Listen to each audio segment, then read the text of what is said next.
berbicara tentang sesuatu yang ia tak tahu. Janganlah merasa paling pintar, janganlah merasa paling tahu, padahal sesungguhnya kamu tak tahu apa-apa. Janganlah merasa paling pintar, janganlah merasa paling tahu, karena itu yang paling jauh dengan Allah di hari akhir.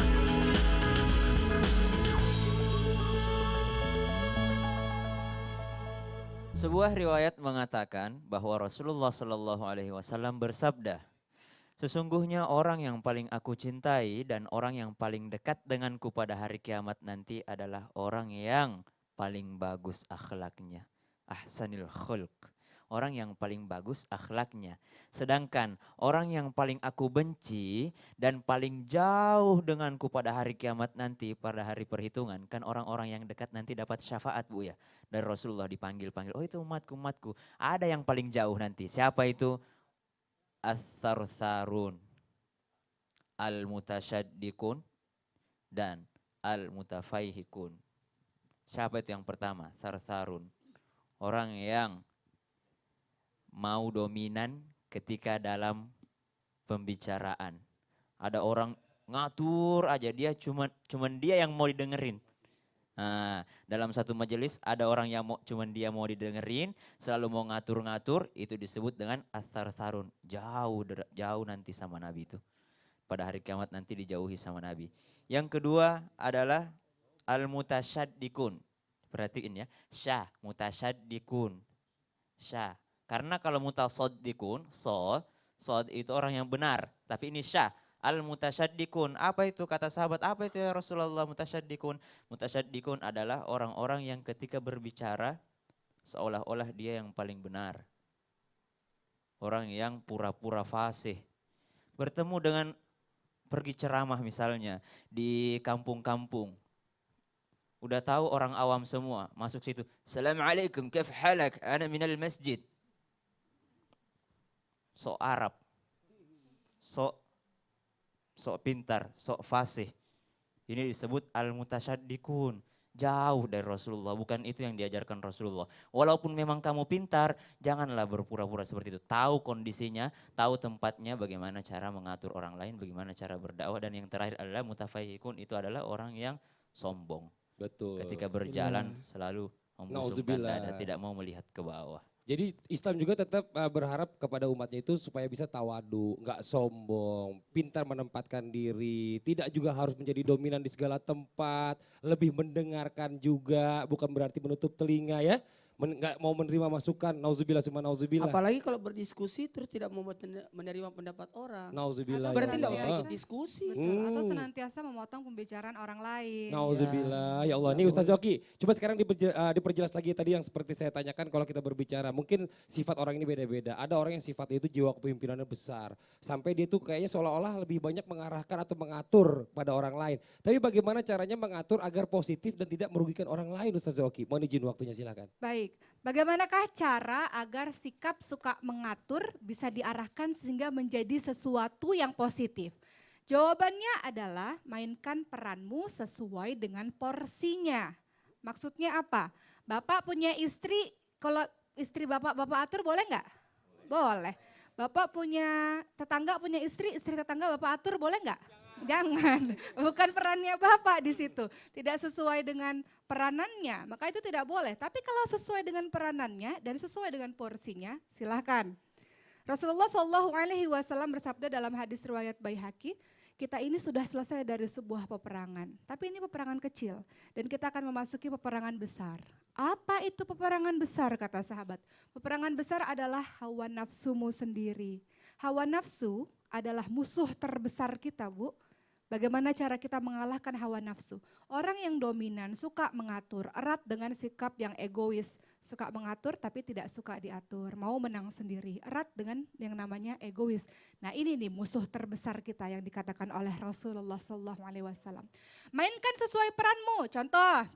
Sabda Nabi Muhammad SAW juga mengingatkan, seorang laki-laki adalah pemimpin bagi keluarganya, seorang istri pemimpin di rumahnya, bahkan diri kita ini adalah pemimpin bagi diri kita sendiri.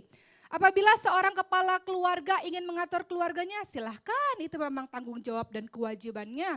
Ku anfusakum wa ahlikum naro, tugasnya adalah untuk senantiasa menjaga diri dan keluarganya dari api neraka.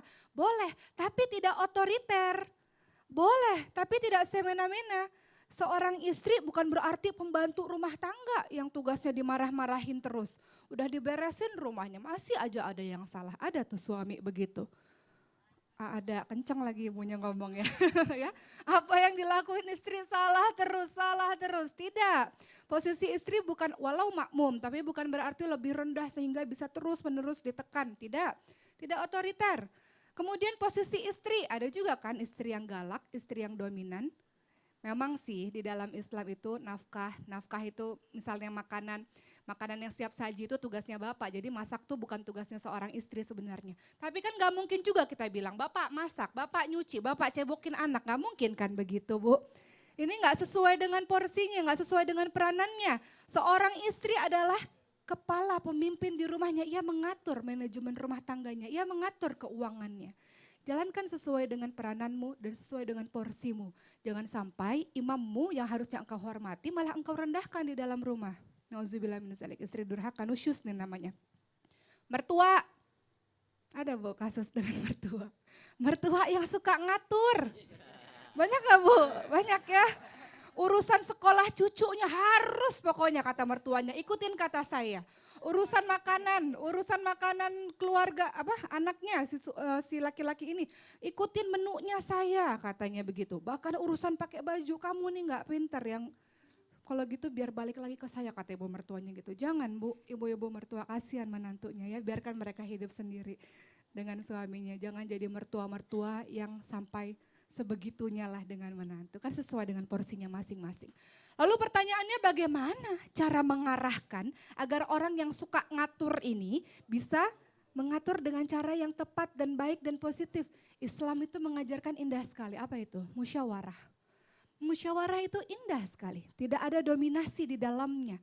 Bahwa setiap orang berpendapat dan nanti akan dipilihkan pendapat yang pada akhirnya disepakati oleh semuanya. Bahkan di surah Al-Baqarah 233 saja untuk menyapih anak Bu, kan disusuin nih idealnya sih 2 tahun. Untuk menyapih anak sebelum 2 tahun saja harus ada musyawarah antar suami dan istri.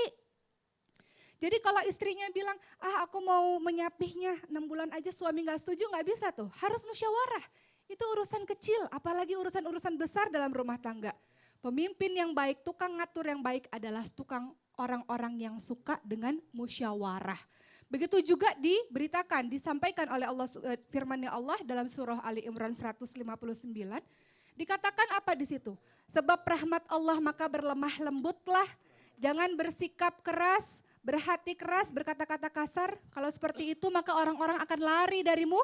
Dan kemudian mohon ampunkanlah mereka, maafkan mereka dan bermusyawarahlah untuk hal-hal yang tertentu. Kemudian apa? Fa'idza azamta fatawakkal 'alallah. Ketika sudah membulatkan tekad kemudian tawakal kepada Allah. Jadi dalam musyawarah ada yang namanya lemah lembut. Betul. Berdiskusi lemah lembut. Ada yang kita nggak sesuai dengan pendapat kita, maafkan. Kemudian sudah dapat hasil musyawarah itu dengan baik, fatawakal 'alallah, bertawakal kepada Allah. Gitu. Allah. Kalau mau menjadi pembicara yang baik, maka menjadilah pendengar yang baik. Iya. Kalau mau dihargai pendapatmu, maka hargailah pendapat orang. Masya Allah, ini pelajaran buat kita semuanya ya Bu ya, nggak boleh egois, Iya. nggak boleh ngerasa diri kita paling benar. Nih sekarang saya mau kasih kesempatan dulu nih kepada jamaah yang ada di studio untuk bertanya langsung kepada Ustadz dan juga Ustazah, boleh. Jamaah yang mau bertanya silakan angkat tangannya yo. Silakan Ibu. Silakan. Nah sebentar, saya mau kasih ini dulu deh, yang di sebelah sana belakang Ustazah, oke ya silakan Ibu. Yang mana Ibu? Yang di atas Ustazah, yang di atas pojokan, Oh iya, siap. silakan Bu.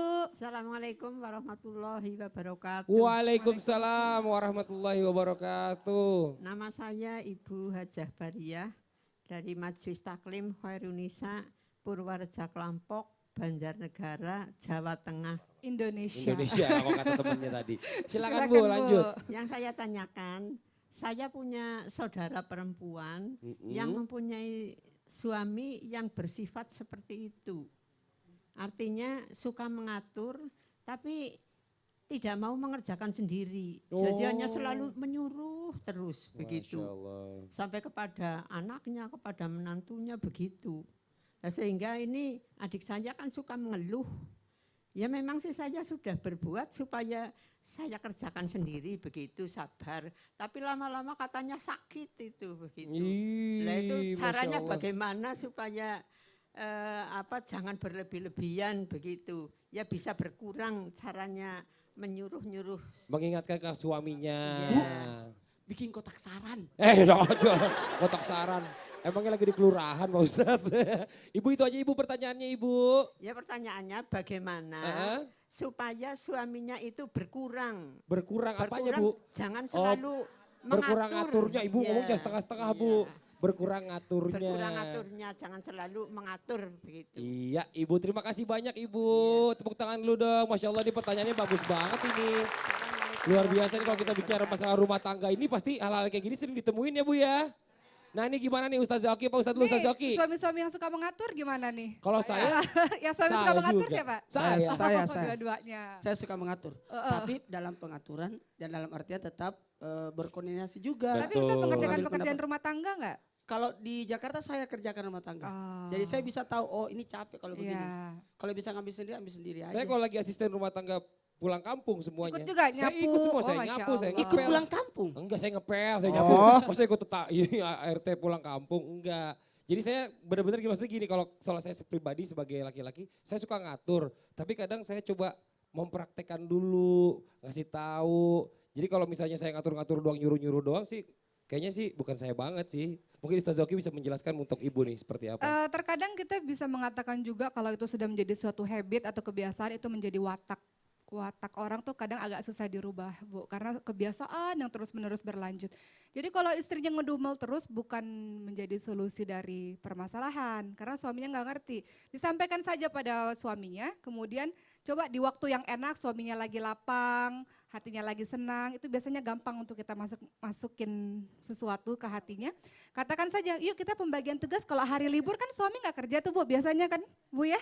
Kalau hari kerja iyalah jangan kita yang mengerjakan karena suami sudah lelah. Tapi kalau hari Sabtu Minggu kan kita bisa bagi-bagi tugas dengan cara yang menyenangkan. Oh si anak pertama mungkin ngelap kaca, Betul. anak yang kedua mungkin bapak mungkin potong rumput atau apa gitu. Dibicarakan dengan Iya. santai aja di hari-hari libur gitu. Ya. Untuk membuat suami yang seperti itu mengurangi, makanya ada namanya beri masukan. 1, 2, 3. Masukkan. Diberi masukan. Diberi masukan lewat siapa? Lewat orang yang bisa menasehatinya, mengingatkannya. Kalau dari bawah ke atas demo namanya.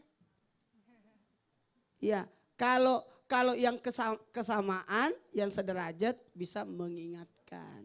Atau yang sekalian yang disegani. Yang disegani kalau perlu. Jadi ibu, Betul. oh kayaknya dia lagi manut sama ini. Iya. Cari pasti ada ustadz atau kiai yang paling ditakutinya, diseganinya. Jadi beri masukan atau ngusulin, ikutin ceramah, acara ceramah, suruh nonton. Ibu nanti Ikuti ceramah, ibu bisikin sama yang sama ini Penceramahnya. sama MC-nya nanti ada pertanyaan begini ya gitu. Yo, Masya Allah. Ibu jelas ibu ya.